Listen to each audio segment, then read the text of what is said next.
I'm determined to get to the bottom of this Donald Trump thing. We know you've probably heard this clip 10,000 times, but there's a reason we're bringing it to you again. Here it is, the exchange between Fox News' Megyn Kelly and Trump that sparked the latest firestorm. You've called women you don't like fat pigs, dogs, slobs, and disgusting animals. Your Twitter account... Only Rosie O'Donnell.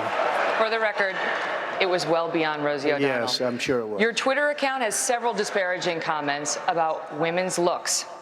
You once told a contestant on Celebrity Apprentice it would be a pretty picture to see her on her knees. Does that sound to you like the temperament of a man we should elect as president? What I say is what I say.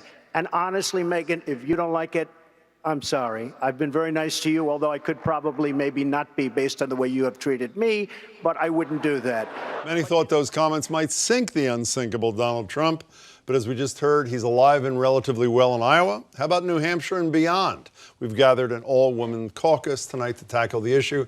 Joining me are Paula Johnson. She's co-chair of the Women's Coalition for Trump. She's a former New Hampshire state rep. Good to see you, Paula. Nice to Jenn be here. Coffey is also a former New Hampshire state rep, now current Trump supporter. And Kirsten Hughes. Hi there, Jenn. Kirsten Hughes is chair of the Massachusetts Republican Party, who was actually at the debate in Cleveland. We'll get to that in a minute. So, Paula, anything that Donald Trump has said in the past that Megyn Kelly just repeated that offended you? Absolutely not. Why not? Fat pig, slob, none of that bothers you? You know, he's had an ongoing battle with Rosie O'Donnell, and I don't think it went anything past that. And I wasn't offended at all. I'm still a big supporter of it. But she said, but what Megyn Kelly said, you know to be true. It's not just about Rosie O'Donnell. He said those things. If he said it about you, I don't know if you have a daughter or a daughter, would you say, no, it just doesn't bother me? That's the way he is? Wait a minute. Well, let me ask her, and then I'll get to Jen. I'll get to you. Jen, I will get to you in a second. Yeah. Well, you know what? You know, it doesn't offend me. You know, people can. This is a free country. That's why we have free speech. It's our First Amendment right. Well, I'm not saying you shouldn't be allowed to say it, of course. But you know what the thing is? I haven't heard any of the other comments he said about other women, so I'm going to say that I haven't heard it, but he hasn't offended me at this point in time. And if he offends me, I can take care of myself, and I say, Mr. Trump, I don't like what you said. Please rephrase it. Jen, are you in the same spot as Paula on this? Bottom line, the woman he supposedly said this to is all over the news today. Right. She was interviewed by The Hill. She's not offended. What right do I have to step on her toes on how she feels about what was said in the context of a TV show? So if she was offended, then you'd be offended? I'm not around. No, excuse me. You said she wasn't offended, so you're not. If she me, was offended, would you be offended? If somebody made a comment to me personally that I would take offense to, absolutely. So let me be clear. There's nothing he could, excuse me. There is nothing he could say unless he said it to you directly that would offend you. I don't have a problem with him being on a reality TV show with somebody and making comments, and they had a reality TV whatever. I don't watch reality TV. I watch... This is reality TV. No, what's reality TV? Why aren't we sitting here talking about economics and jobs? Why are we talking about sound bites and garbage? Yeah, why don't you take a minute and tell me all the economic and job proposals that Donald Trump has laid out? Sure, absolutely. Give me one. Give you one? Okay. Donald Trump recognizes the fact that we have issues with commerce. And that's a proposal? No, excuse me, let me finish. Yeah, well, go ahead. In commerce, in order to get your products to and from market to other countries, we have trade agreements that are unfair to our nation. So what's his proposal? Better trade agreements? Better trade agreements with other countries. Okay. How about putting a stop to the fact that we've got companies like CRKT, an American company that's supported by the American Knife and Tool Institute, that are dealing with knockoffs of their products that are coming into our country from China, unchecked, and what do you think about his tie being made in China, his Trump tie being made in China? What do you think of that? I don't care about where it's made. Okay, Kirsten, if I may, you are a woman. We're aware of that. You're chair of the Massachusetts Republican Party. Last time I checked, I was You're all three of you. Any of this bother you or not? I know, by the way, we should make clear, you're not, as chair of the party, you're not allowed to endorse candidates or whatever. But in terms of Trump himself, any of this trouble you? Well, I found the question interesting because it was, are those remarks presidential? And is that the tone that we want our president women to take. So I find that a very valid question. I do find the remarks that he has made in the past and those that he has made going forward some offensive, yes.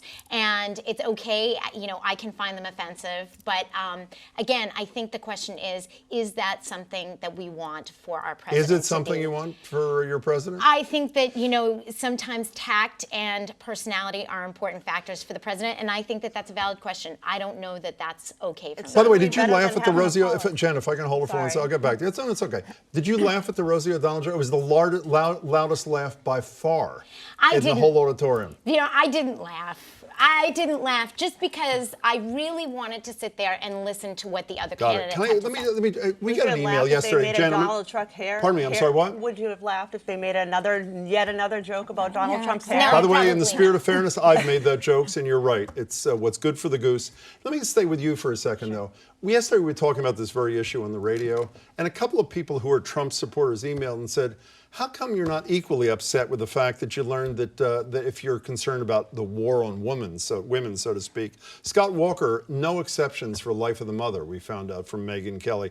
Jeb Bush said recently, I'm not sure we need $500 million for women's health issues. Isn't that substantively much more scary in terms of women's issues than his rhetoric about women, meaning Donald Trump's?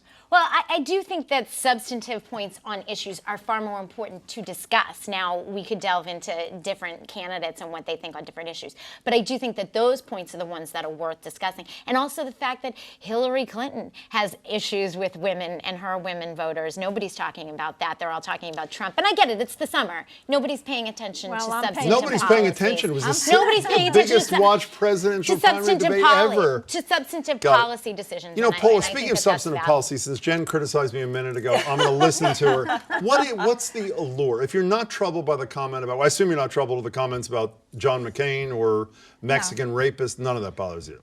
Well, what bothers me is that Is that correct? That doesn't bother you? No, it doesn't. So what's bother the allure? What is it about Trump that draws you to his candidacy, Paul? Well, first of all, he's not an establishment candidate. I am tired of looking at all the establishment politicians that have to take donations from these big PACs. And then what happens is, over the years, are they representing me? No, they're representing their donors. That's number one. Number two, who's really talking about the deficit? We've got $19 trillion in deficit. When we hit $24 trillion, we're going to be worse than Greece. What's Trump saying about the deficit? And he's talking about that. He says... What's he going to do about it? He's going to, well, you know what? If you create jobs, you get more tax revenue. curb spending. And curb spending. And then what we have to do is we have to get rid of these illegals in this country. We had a woman in Sacramento, California, who just got beaten and murdered by 2 illegals. Nobody talked about this prior to. He brings it to the forefront. The story in San Francisco is one of the biggest stories in America. And it is. And isn't that sad that ISIS doesn't do their job? And they talk about Mr. ICE, you mean, not ISIS. ICE. Immigration and Customs Enforcement. Excuse me. Yeah. But I'm thinking ISIS ISIS over sadly there is doing its job. with the oil and I got it. everything. So- but let me just say one other Sure. thing here with Mr. Trump. The fact is, he wants to grow this economy. If we grow the economy, people have more opportunities out there. So what happens? it. Women even have more opportunities to become part Got of more it. Jen, industry. what's the allure for you? What appeals to you about Trump? Oh, absolutely. He has an understanding on how to deal with foreign countries and how to make proper trade agreements. He's made agreements of his own. We need to have fair trade for American products going out of our country, number one. Number two, we need to change our customs regulations. We have American companies that have products that are held up and cannot be manufactured because of those customs over-regulations. As a businessman, he understands that. He's dealt with it. He understands that over-regulation stops job creators from creating new Understood. jobs. Kirsten, virtually every Republican leader with whom I've spoken about this says, well, he's peaked. Well, no, he hasn't peaked. He has peaked. He hasn't peaked. Let's assume he doesn't peak. Let's assume he continues to grow. He's leading in New Hampshire. He's leading nationally. He's leading in Iowa. Is there not a point where Republican leaders like you have to say, the people have spoken. This is what they want. We got to get behind him. Could you get behind him? Can you imagine that? It's hard to say whether that will happen or not. I mean, I guess, I'm for anybody who can beat Hillary Clinton and who is going to emerge from that field of 17 candidates. Who If he were the nominee, would the Massachusetts Republican Party support him? I am for anybody who can beat Hillary Clinton. So the And answer is you're not quite so sure the yet. GOP chair for Massachusetts is not going to support the GOP candidate if he turns out being I the one am that wins for the whoever candidate. can Should we do a beat hand Hillary raising thing now? Clinton. I am for whoever can beat Hillary Clinton. You know, Jen, when you come back, you should be the host of the show, and I'll sit there. Paula Johnson, it's Thank you good to very see you. much. It Jen was a Coffey, pleasure to thanks be so here much. with Pleasure you, to meet sir. you too. Kirsten, Thanks, as Jim. always, great to see you.